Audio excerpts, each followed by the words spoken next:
Hello friends, आज हम देख रहे हैं संस्कृति पर्यावरण का निर्मित भाग है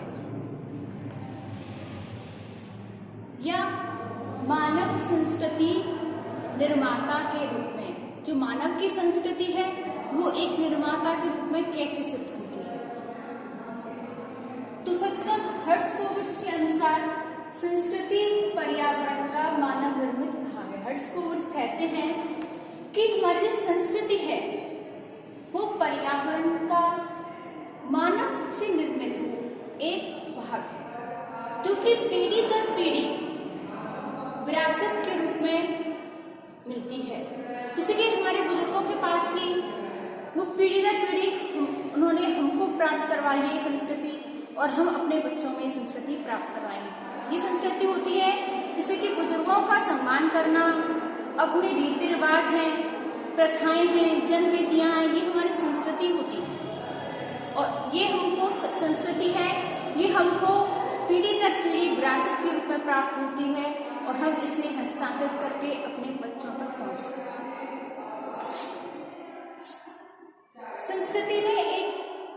संस्कृति की भी अपनी कुछ विशेषताएं होती हैं।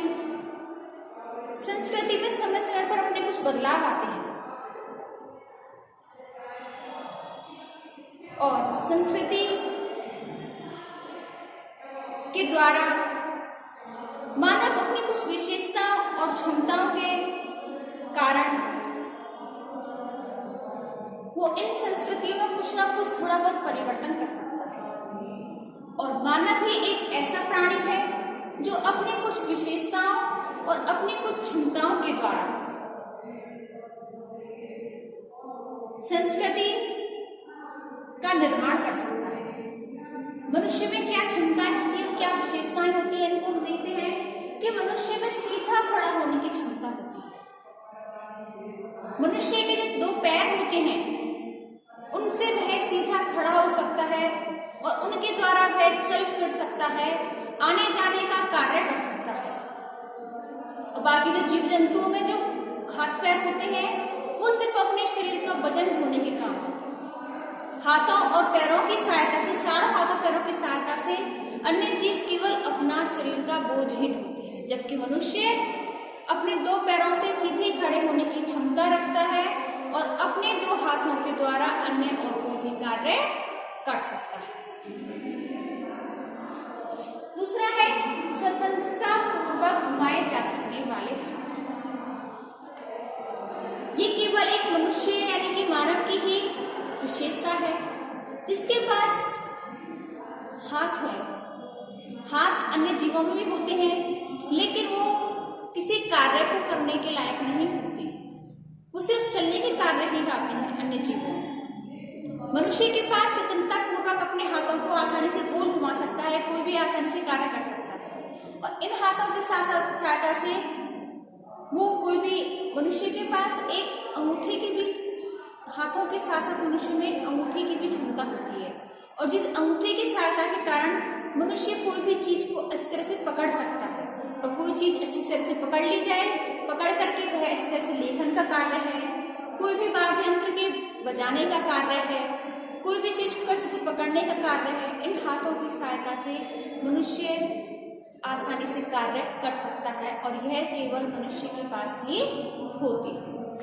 तीसरी है तीक्ष्ण व केंद्रित की जाने वाली दृष्टि। मनुष्य के पास तीक्ष्ण और केंद्रित की जाने वाली दृष्टि होती है, जिसके द्वारा वह कहीं भी एक नजर से टकटकी लगाकर कोई भी चीज को अच्छे से देख सकता है, उस कार्य का अवलोकन कर सकता है, और उस कार्य का अवलोकन करके ही कोई भी कार्य को संभव कर सकता है, और इस अवलोकन के आधार पर ही उसने ज्ञान और विज्ञान के क्षेत्र में विकास किया है। अपनी तीक्ष्ण दृष्टि के कारण ही वे प्राकृतिक घटनाओं को अच्छी तरह से देख सकता है, उनका अवलोकन कर सकता है, उनका समाधान निकाल सकता है, उनका निष्कर्ष निकाल सकता है, और उनके सिद्धांतों का भी निर्माण कर सकता है। अगला आता है मेधावी मस्तिष्क। मस्तिष्क तो सभी रखते हैं, पर मनुष्य के पास एक मेधावी मस्तिष्क होता है और जिसकी सहायता से मनुष्य मेधावी मस्तिष्क की सहायता से अच्छे से पढ़ लिखकर कोई भी अच्छे से कार्य कर सकता है। मनुष्य में तर्कशील विचार, तर्क वितर्क करना, विचार विमर्श करना, ये सभी कार्य मनुष्य अपने मेधावी मस्तिष्क के द्वारा ही कर सकता है। मनुष्य जो कोई भी आविष्कार करता है, कोई भी चीज की खोज करता है, नई नई तकनीकों की खोज करता है, वो केवल एक मेधावी मस्तिष्क के द्वारा ही कोई भी कार्य की खोज कर सकता है। अन्य जीव क्यों नहीं करते हैं कोई भी चीज का आविष्कार या खोज? क्योंकि उनके पास मेधावी मस्तिष्क नहीं होता, उनके पास दिमाग नहीं होता। और यह कार्य, कोई भी खोज हुई, कोई भी तकनीकी हुई, कोई भी आविष्कार हुआ, ये कार्य केवल मस्तिष्क करता है, मनुष्य करता है, क्योंकि उसके पास मेधावी मस्तिष्क है। पांचवा आता है प्रतीकों के निर्माण की क्षमता। मानव के पास भाषा है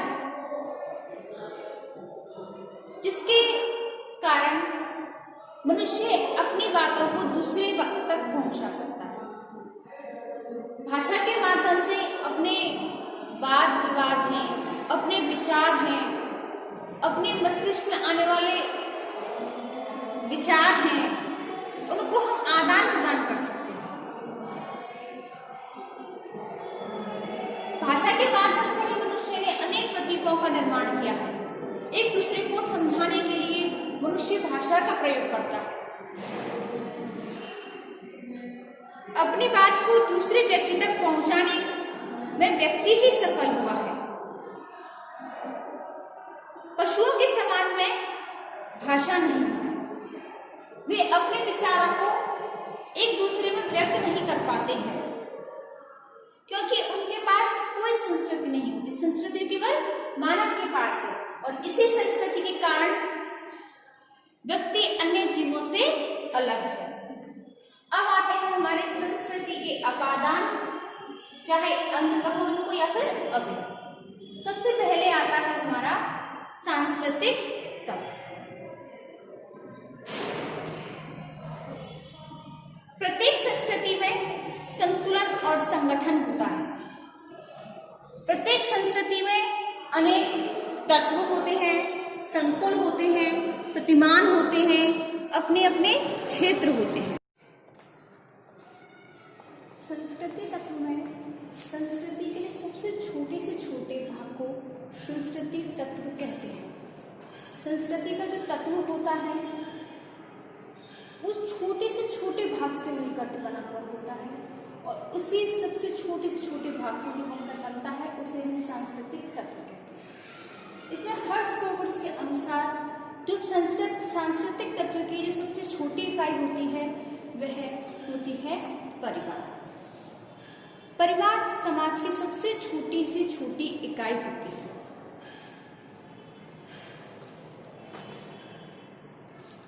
सांस्कृतिक तत्व संपूर्ण सामाजिक व्यवस्था की सबसे छोटी इकाई है। इसका मानव जीवन में काम आने की दृष्टि से कभी भी विभाजन नहीं होता है।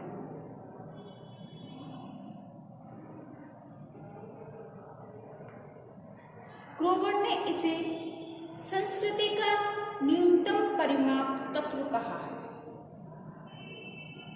उदाहरण के लिए जिस प्रकार से हम शरीर की सबसे छोटी इकाई हमारी कोशिका होती है, उसी प्रकार समाज की सबसे छोटी इकाई होती है परिवार।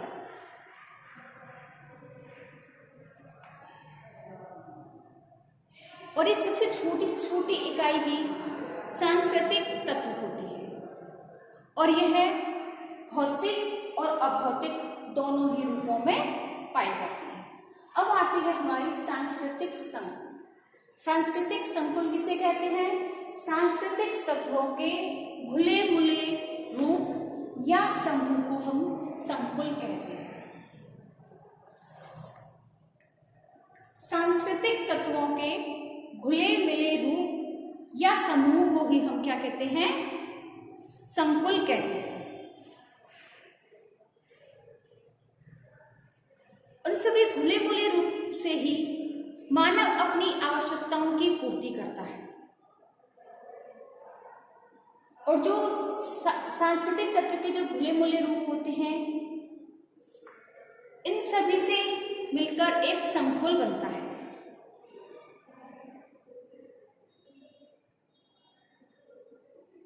संस्कृति संकुल सांस्कृतिक तत्व का एक गुच्छा या एक मिश्रित रूप है। जैसे कि हम एक चूना, मिट्टी, ईंट, पत्थर, बजरी, सीमेंट, मिस्त्री रत्ती, पानी है, ये सभी को एक जगह रख देते हैं तो इनसे हमारा क्या है, एक संकुल नहीं बन पाएगा। ये सभी मिलकर क्या है, संकुल नहीं है। लेकिन अगर हम इन्हें व्यवस्थित क्रम से जमाएं या एक व्यवस्थित क्रम से इनका निर्माण करें तो इनसे मिलकर एक मकान का निर्माण हो सकता है। लेकिन अगर इन सब चीजों से को हम एक जगह रख देते हैं तो उसको हम मकान नहीं कह सकते हैं। इनको अगर हम व्यवस्थित क्रम में लगाते हैं, इनका सही तरह से निर्माण करते हैं तो वह होगा हमारा एक मकान होगा। इसके बाद आता है सांस्कृतिक प्रतिमान। सांस्कृतिक प्रतिमान रूथ बेनेडिक्ट ने अपनी पुस्तक पैटर्न्स ऑफ कल्चर में सर्वप्रथम संस्कृति प्रतिमान की अवधारणा को स्पष्ट किया था। संस्कृति प्रतिमान में तत्व और प्रतिमान दोनों ही विद्यमान होते हैं। संस्कृति के जो प्रतिमान होते हैं, जो तत्व होते हैं, वो मनुष्य के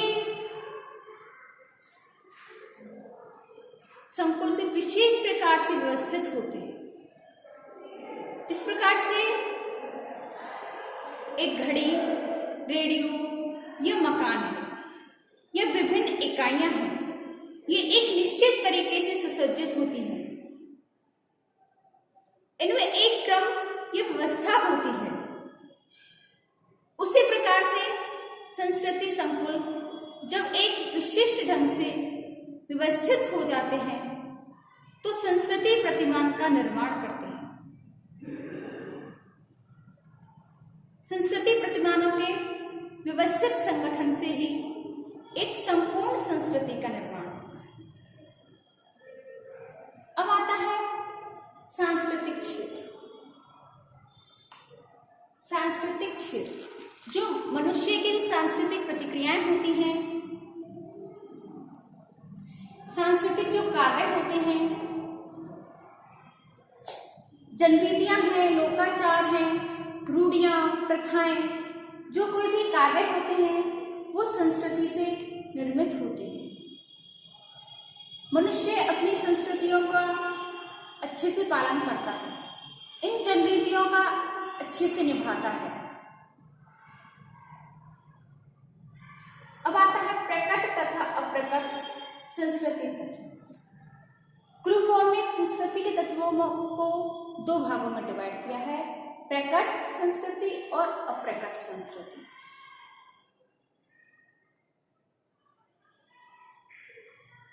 वह संस्कृति जिसको कि हम आंखों से देखकर, कानों से सुनकर जो जानकारी प्राप्त करते हैं वह होती है प्रकट संस्कृति।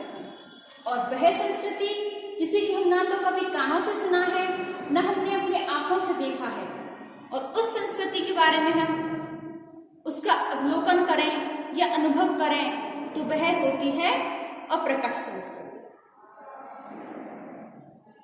तो स्टूडेंट्स, आज के लिए बस इतना ही। इससे आगे हम देखेंगे अपनी नेक्स्ट वीडियो में।